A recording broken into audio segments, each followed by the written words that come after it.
We had an absolutely crazy Monday night. Amidst a wild Lamar Jackson incredible comeback, Jon Gruden resigns from the Las Vegas Raiders in disgrace amidst this whole scandal with his old emails and all the horrible things he said. And we have a little bit of fantasy talk coming at you as well here on the Locked On NFL podcast.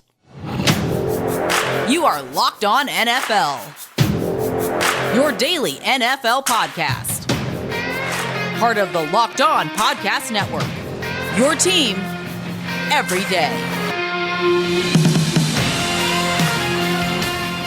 All right, everybody, welcome into the Locked On NFL podcast. It is Tuesday, so you've got Luke Braun, host of Locked On Vikings at Luke Braun NFL, myself, Ross Jackson, host of Locked On Saints at Ross Jackson Nola on Twitter. Thanks so much for making us your first listen of the day here on Locked On NFL. And a reminder, we're free and available on all platforms, including on YouTube.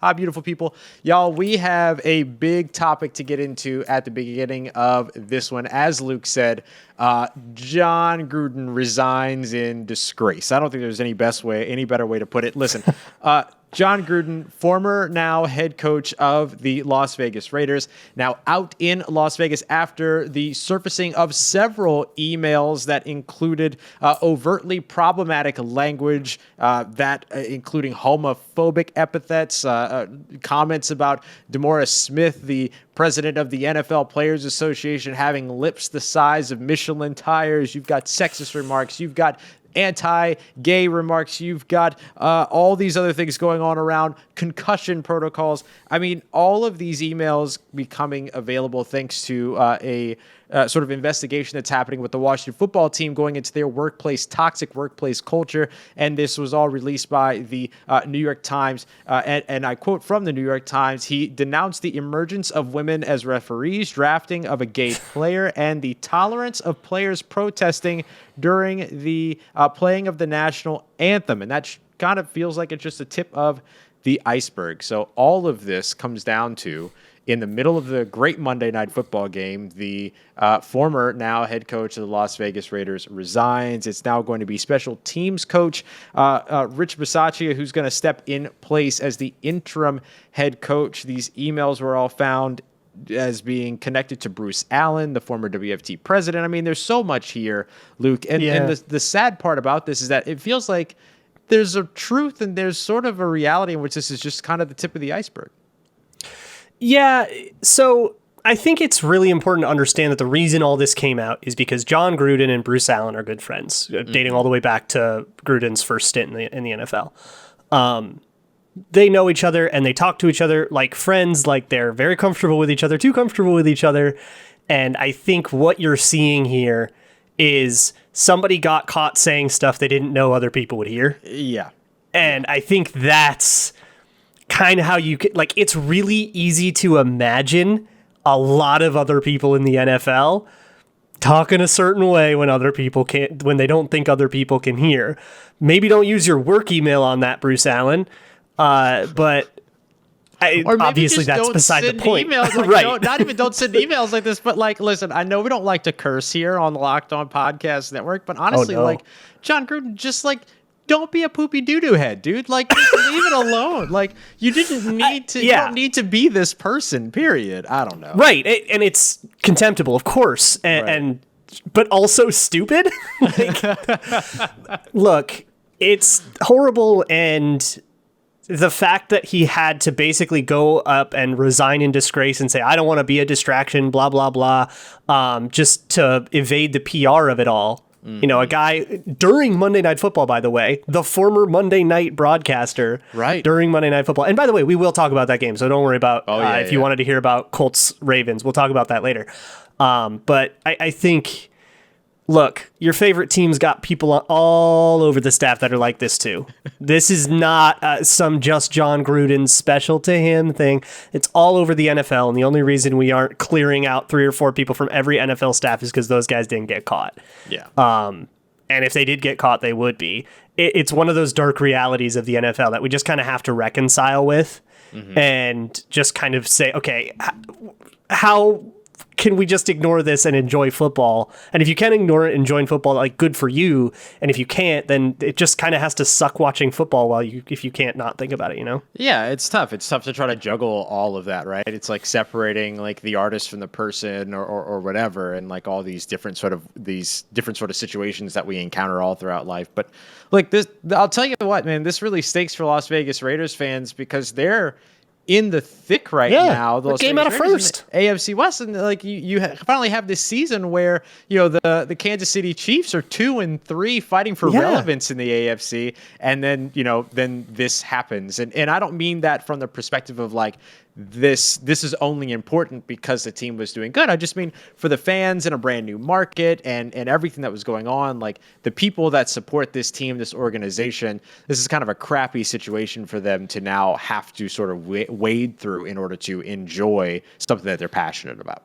Yeah, and I think it's nice for them to have some veteran leaders in there, some people who've been, like Derek Carr and Waller. Mm-hmm. They have players who I think can kind of step up like you would now have a group of people who are all going through something really, really tough together. You just lost your head coach to something that was nobody's fault but his own. And you just kind of have to like deal with that and try to go play a game next week. And I think having that veteran leadership really helps, and it almost becomes a rallying cry. Like it's one of those things where they might kind of use this and say, well, we're going to beat them anyways. We're going to overcome this and use that sort of adversity to inspire it. And I think you kind of find out this really tests your mettle. You find out what you're made of, if you can overcome something like this, or if you can't. And if you can't, it's probably understandable. And if you can, it's all that much more impressive. But obviously it sucks to have to be put into that position. You'd rather just, not have your head coach have a decades long history of officially recorded emails of him being awful, going all the way back to like 2018, by the way. This is not, he said something back in 2003. No, this is like 2 years ago. It's really just an insane situation. And as you mentioned, it happened in the midst of an insane Monday night. So look, if you want more on this, nobody's going to break it down better than your boy Q over at Locked On Raiders. He's going to be all over this, as well as what the Raiders do moving forward and sort of looking at, the next steps for this football team, who are now going to be under the leadership of Rich Bisaccia as they try to remain competitive within not only their division, but their conference. But hey, look, it wasn't all doom and gloom on Monday night. We were treated to a fantastic Monday night football game. We're going to talk a little bit about Lamar Jackson, who just seems to evolve every time that we see him. I don't know if we've seen his final form yet, but I feel like we're getting really close. And of course, a fantastic comeback victory for the Baltimore Ravens. We'll have that and much more coming up for you as we continue on with this Tuesday episode. Luke Braun, Ross Jackson here with you for Locked On NFL. Speaking of that Monday night game, so I have been playing around with all of BetOnline's new tools. BetOnline is an awesome place to go and make your bets on a primetime game you would have otherwise had no stake in. Like, I don't care about Ravens, Colts. I'm a Vikings fan. But I had all kinds of fun just building my own prop bets in their prop bet builder. I've been like obsessed with it, and their live betting apparatus is really fun too. Bet one team in the first half and then bet the second half. That's what I did with Bills Chiefs when they did Sunday night. I was like, okay, Bills are going to scream out to a lead and then the Chiefs will come back. So I did a first half and a second half bet, went 1-1. But they have all sorts of other news, odds, props, everything going on. Football, pro and college, WNBA finals are going on. You can bet on that. You can even play your favorite Vegas casino games. All of that at BetOnline. And you can enter promo code LOCKEDON, LOCKEDON. If you haven't signed up yet, just do that. And when you make your first deposit, enter that promo code LOCKEDON. You get a 50% welcome bonus.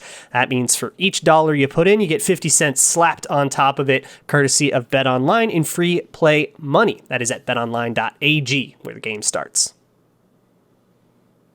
All right, y'all, it's Locked On NFL. Luke Braun, host of Locked On Vikings, myself, Ross Jackson, host of Locked On Saints. Thanks again for making us your first listen of the day. Remember, we're free and on all platforms, including on YouTube. And today's episode is brought to you by our friends over at rockauto.com as well. Amazing selection, reliable low prices, all the parts your car will ever need. And of course, don't forget to let them know that Locked On sent you. Luke, is it just me, or is Lamar Jackson just getting better every time that we see him? Because this game from Lamar Jackson, as well as other players around the Baltimore Ravens, was absolutely outstanding. He siphoned Patrick Mahomes' magical comeback energy. So for those who missed the game, This was all Colts until the fourth quarter. Colts screamed out. I think their lead maxed out at 22-9, maybe 25-9. And they screamed out to a lead. The Ravens seemed like this absolute disaster, and they just melted down, and they were turning the ball over and stuff. And yard line. Yeah. Which Darius Leonard almost took back for a touchdown, but then they cashed in that drive anyways, even though there was a little bit of a forward fumble, lateral. Was it a pass or not? Which, by the way, and all of that the drama ball was going forward. It's clearly forward. I don't know what people were posting screenshots. I don't know. But anyway, so the Colts were dominating. And then Lamar Jackson just turned it on. And he had 4 drives at the end of the game, including an overtime drive, all over 70 yards, I believe. All scores. All touch and 2-point conversions on top of that and all that stuff. They screamed back into this one to tie it 25-25. Game goes to overtime. And the Ravens win the toss, and by that point, the Colts defense is gassed, and they stood absolutely no chance. Yeah. Just, I don't know, throw it on the pile of legacy Lamar Jackson things. He's so cool. Man. They got 540 yards, I think, in this one, and Lamar Jackson accounted for 504 of them, either on the ground or passing. Just an incredible game. And he didn't even run that much. He only got 50-ish run yards. It was all through the air, just playing good quarterback. Yeah, and that was one of the big storylines going into this one. Would the Baltimore Ravens hit the 100-yard rushing mark as a team and then push to 44 straight, which would have been the new record? Instead, they don't get that 100-yard rushing mark. They stay at 43, tied with the Steelers for that record. They asked Lamar Jackson after the game about it. He said, we didn't get it? That's all right. We got the W. And that's exactly the attitude that you love to hear. Look, the Baltimore Ravens, 22 unanswered points, 28 points in the last 20 minutes of the game. The first half stats versus the second half in overtime for Lamar Jackson. First half, 8 of 11 for 107 yards, no touchdowns, no interceptions. That was Lamar Jackson through the air. Second half in overtime, 29 of 32 for 335 yards, 4 touchdowns, no interceptions. When he flipped that switch, And I'll tell you what, the defense had a big part to do with this as well. I want to shout out Calais Campbell for coming through, not only having the big tackle for a loss at one point where he just bulldozed into the backfield and knocked over Jonathan Taylor like he was Jonathan Taylor Thomas trying to play running back, but he also blared up the middle and blocked a field goal. 29 missed field goals and extra points combined in week 5. Week 5 versus kickers, undefeated. Oh, yeah. Undefeated. Weird league-wide kicker meltdown all week. And it does hurt. If you're a Colts fan, that stings. Because that game went into overtime. Any one of those kicks bounces in, and you win the game, or at least the complexion of the game is totally different as the Ravens are staging that comeback. Right. And I think it does hurt. You got to look at the Colts and ask, what's happening here? And look, nationally, we all had our skepticism about the Colts and Wentz and kind of what that would be. But it feels like the Colts wanted to sell themselves as this complete roster that Chris Ballard had built, and all we needed was this quarterback, and Carson Wentz is that answer. And he took some bad sacks. He had some throws that weren't so great. Is he that answer? And forget just this season where the Colts are falling further and further behind the Titans in the AFC South, and Titans are just running away with that division. Forget this season. Can they be more than this? Because this was supposed to be the Colts at their peak. There were supposed to be kind of no excuses this year. Can they be more than this? Yeah. And I think it's going to be challenging. I mean, look, Carson Wentz did not have a bad game, but he did not have the type of game that was going to be able to make up for when this defense started to fall apart late in the game. Or not fall apart, but get gas late in the game and all these other pieces. Yeah, the defense melted down. And that defense is supposed to be like a complete unit with veterans on it and superstar, Darius Leonard and lots of injuries. Xavier Rhodes been in the league for a decade. Yep. You had the cornerback injuries there. I mean, they wiped out of almost every cornerback there. So, look, I get it. There are spots on this Indiana Colts team that you can point at and say, well, because. But at the same time, part of being a complete roster is having that depth. And if you don't have the depth, you're not going to win.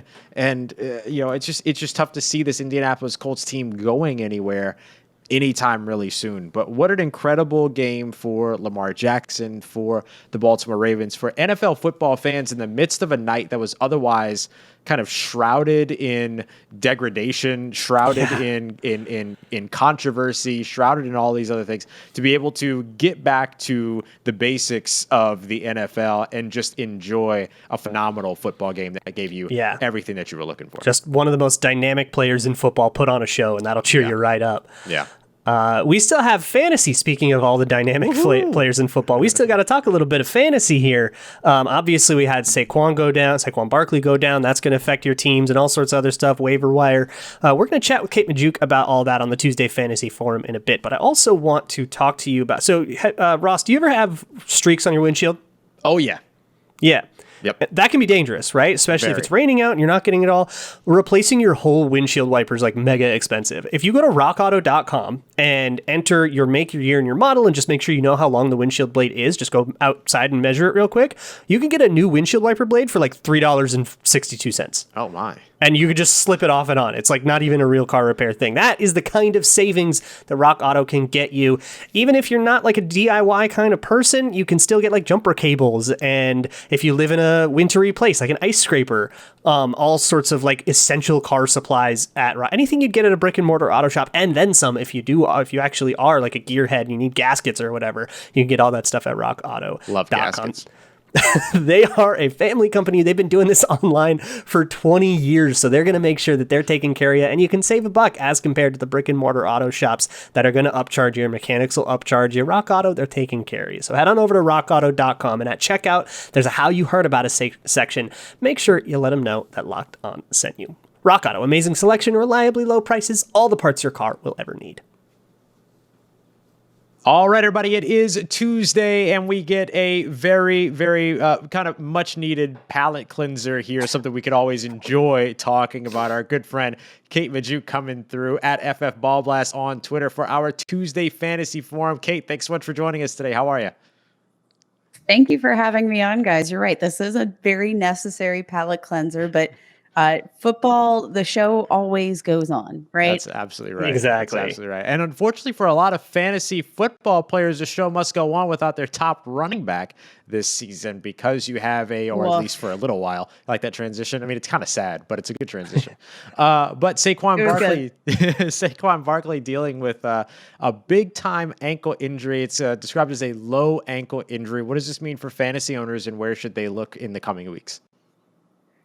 It's definitely problematic. I think we're finally starting to see Saquon Barkley return to Saquon Barkley form. He was looking spry. He was really starting to look like the Saquon Barkley of yesteryear.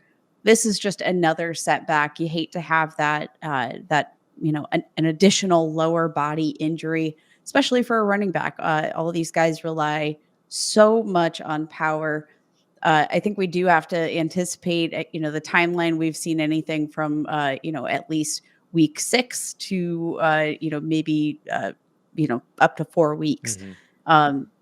Hard to say what is going to result of that. But I will say, looking at their upcoming schedule, so they have the Rams, Panthers, Chiefs, Raiders, and then they have a bye week. Then returning in week 11, they face the Bucks. My guess, if I had to use my clairvoyant powers, is that we'll see him after the bye week. But I'm going to be honest, the Rams, they've been middle of the pack this year against the run, but like the Carolina Panthers, they've been tough. They are allowing the third fewest amount of running back points, fantasy points scored to the running back position on the season so far, which is pretty bonkers. Yeah. I don't know that even if we want to try to find the handcuff for Saquon Barkley, I don't know that it's going to be all of that relevant. But you know what? Honestly, with the injuries that most of us are dealing with on our teams, we've had to start some rough outings. Yeah, for sure. For sure. If you are someone that had Saquon Barkley on your roster and now you got to fill a slot, even if it's just a slot for a few weeks or, any number of other injuries, who's out there right now that might be interesting? If you're looking for a direct replacement, the guy with the Giants is Devontae Booker.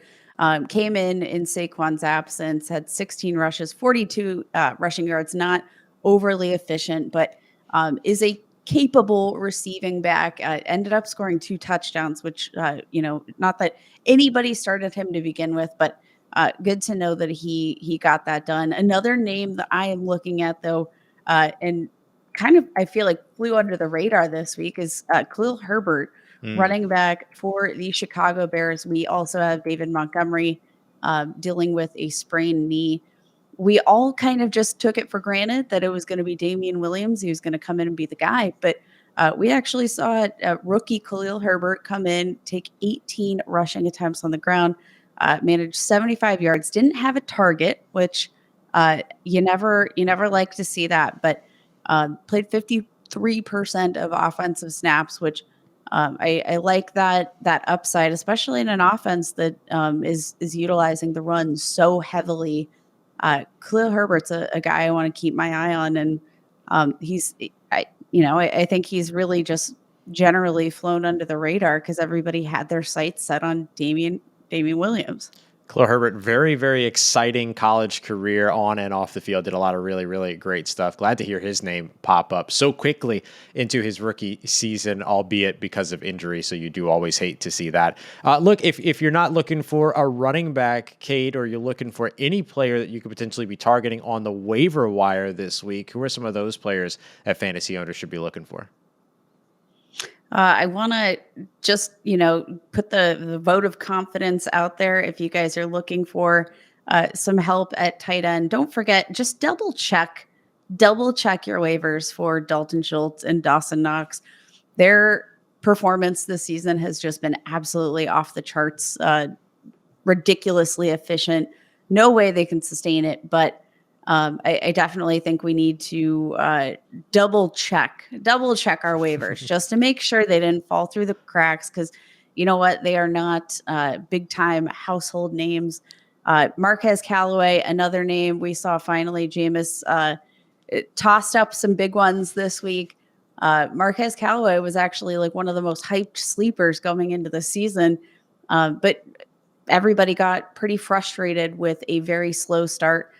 He's rostered in just 40% of ESPN leagues, 30% of Yahoo leagues, so pretty widely available. But he's been getting the target share there for the Saints. We're still not seeing the return of Michael Thomas yet, so we've got some time there to work. I think he could be an interesting piece to fill the void. Kate, thank you so much for coming around and talking a little bit of fantasy with us. Thanks for having me on, guys.